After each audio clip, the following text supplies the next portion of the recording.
안녕하십니까. 달려라 삼촌TV 운영하고 있는 스티븐이라고 합니다.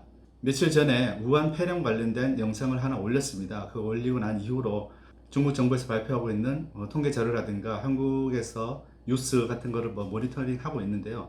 전 세계 관련 뉴스가 뜨길래 그거 관련돼서 몇 마디 좀 첨부하려고 이렇게 영상을 만들게 되었습니다. 먼저 얘기하고 넘어갈게. 지난번에 제가 올린 영상 중에 CCTV에서 기자가 하고 그 병원 관계자하고 서로 인터뷰하는 내용이 있었어요. 그 영상 관련돼서 여러분들이 저 주작이 아니냐라는 그런 의심을 좀 제기를 했었는데, 일단 제가 보기엔 그렇습니다. 사실 그 CCTV 기자도 보시면 아시겠지만은 저기 완전 무장을 하고 이렇게 보호 장비나 방호복을 입고 있는 걸 보실 수 있는데, 저렇게 목숨 걸고 취재를 한다는 것처럼 이렇게 보여지고 있는데, 실제 인터뷰를 해야 될 그 병원 사람하고는 그냥 힘내세요, 짜요 하고 넘어간다는 게, 사실 저는 잘 이해가 안 되는 게, 제가 만약 기자라면은 저렇게 인터뷰 기회가 생기면은 안의 상황은 어떻습니까? 환자는 몇 명인가요? 하여튼 그런 거에 대해 가지고 계속 물어볼 거예요. 근데 사실 그냥 아무 물어보는 것도 없이 그냥 힘내세요라고 예 알겠습니다 하고 이렇게 끝났다라는 게, 제가 만약 그 기자의 상사라면은 갔다 왔으면 심할습니다. 요즘 중국에서 유행하고 있는 게 있습니다. 우리나라 예전에 그 월드컵 할 때처럼 그냥 오필슨 코리아 이런 것처럼 중국 짜요, 우한 짜요, 떠잉이나 아니면 저 웨이버나 보면은 그런 거로 다 이렇게 도배가 되어 있거든요. 그리고 좀 전 세계 관련돼 가지고 몇 가지 좀 설명을 좀 드릴까 싶습니다. 지금 우리나라 뉴스에 뜨기에는 693명이 전 세계를 타고 이렇게 돌아올 것이다 라고 이렇게 얘기를 하고 있는데, 저는 절대 그 인원 다 못한다고 봅니다. 지금 1월 27일자 중앙일보 신문을 보게 되면은 그때 허복성 한인회 사무국장하고 인터뷰 내용이 나오는데, 지금 우한시에 있는 그 교민들 같은 경우에는 한 500명 정도, 그리고 출장하러 와 있는 사람들이 100여 명 해서 약 600명 정도라고 이렇게 얘기를 하고 있습니다.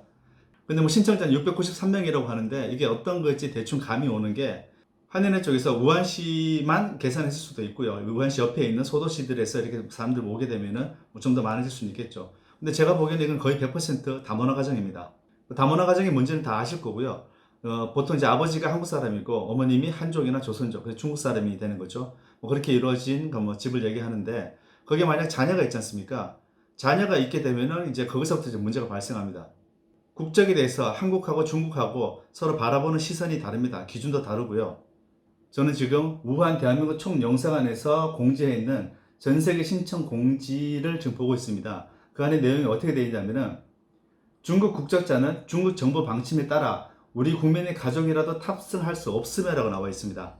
사실 이건 당연한 얘기입니다. 우리나라 국민들을 위해서 우리나라에서 준비한 전세계니까 우리나라 국민들을 태우고 이렇게 오는 게 맞긴 합니다만, 하지만 필드에서 실제 업무를 처리하다 보면 여러 가지 변수들이 존재하게 됩니다. 자, 할아버지 할머니 다 한국 사람이고 한국 계세요. 아버지 한국 사람이고요. 엄마 중국 사람이에요. 자, 자녀가 있습니다. 이 자녀는 18세 미만의 미성년자고요. 자, 이 자녀는 어느 나라 사람일까요?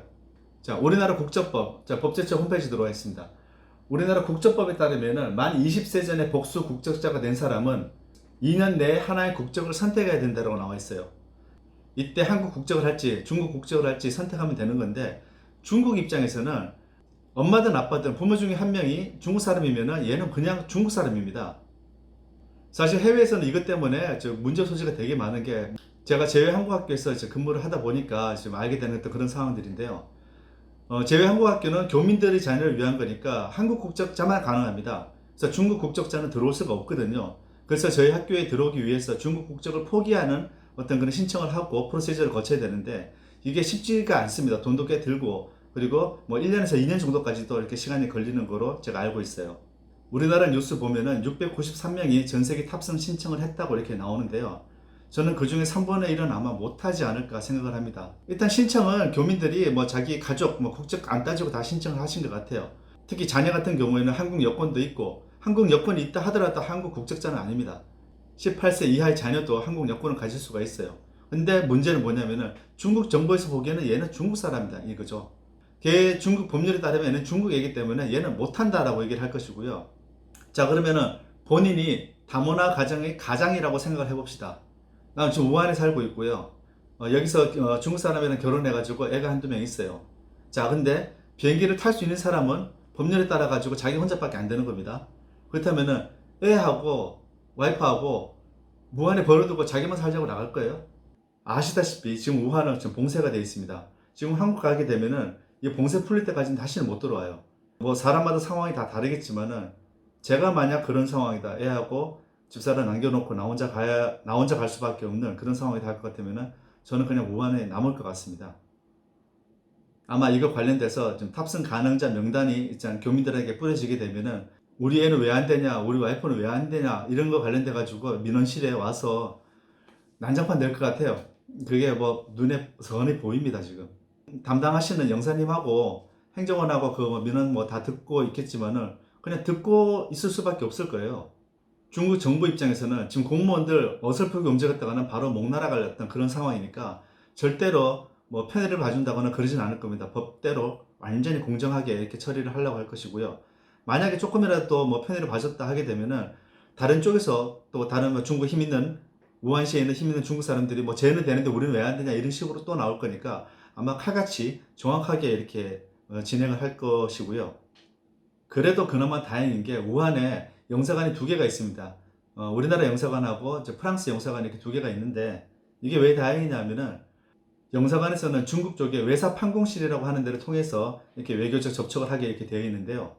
이게 만약 상해나 북경처럼 다른 나라, 좀 힘 있는 나라 그 영사관이 많은 어떤 그런 도시다 할 것 같으면은 외사 판공실 주임 얼굴 보기가 하늘의 별따기입니다. 외사 판공실 담당자 입장에서는 힘 있고 돈 있는 나라 그쪽 총영사관에서 어떤 요청이 들어오게 되면 아무래도 그걸 좀 빨리 이렇게 봐주게 되죠. 뭐 그런 부분에 대해 가지고 우리가 그쪽 사람들을 욕할 수 있는 부분은 아닙니다. 사실 그게 우리가 평상시 쌓아놓은 외교력하고 국력이 그런 데서 이제 표시가 나는 거죠. 지금 아무튼 이제 외사 판공실 괴롭힐 만한 곳은 지금 뭐 2개의 나라밖에 없는 것 같고, 그리고 지난 영상 올리고 난 다음에 댓글들을 제가 유심히 보고 있는데 거기 보면 뭐 중국 사람들 입국을 막아라, 뭐 다 있는 사람들 다 쫓아내야 된다라고 이렇게 얘기를 하시는데 필드에서 실제 실무 업무 보다 보면은 얘기하기도 어렵고 판단하기도 상당히 힘든 부분이 많습니다. 지난달에 한국 귀화 시험을 쳐가지고 한국인이 됐어요. 원래는 중국 사람이었고요. 자, 이런 사람하고 아까 말씀드렸듯이 그 자녀 있지 않습니까? 할머니 할아버지 다 한국 사람이고 아버지 한국 사람이고 얘는 중국말도 잘 못해요. 얘 1살입니다. 자, 이 아이는 아직 국적 선택 전이죠. 자, 법적으로 따지면 이 사람은 한국 사람이고 이 사람은 중국 사람이에요. 겉보기는 완전히 한국에, 여기는 겉보기는 완전히 중국 사람. 그런데 사실 법적으로 따질 것 같으면 여기가 한국 사람이고 여기가 중국 사람인 그런 경우는 진짜 뭐 힘들어집니다. 이런 경우가. 단편적인 한 예를 말씀드린 거고 세부적으로 들어가면 진짜 복잡한 가정사 때문에 부모님이 결혼을 2번 해가지고 본인은 한국 사람인데 부모님 다 중국 사람이면 그런 케이스도 있고요. 그러니까 제가 드리고 싶은 말은 뭐 중국 사람이다, 뭐 한국 사람이다 이렇게 하나의 큰 덩어리로 이렇게 묶어서 어떻게 말하는 거는 조금 어려운 부분이 있다라는 것을 좀 알려드리고 싶었습니다. 자, 오늘 지금 제가 하고 있는 영상은 원래 계획에는 없었습니다. 뭐 급하게 지금 뉴스를 보고 제가 생각나는 대로 했는 거고요. 요즘 뭐 한국이든 중국이든 뭐 정보의 홍수입니다.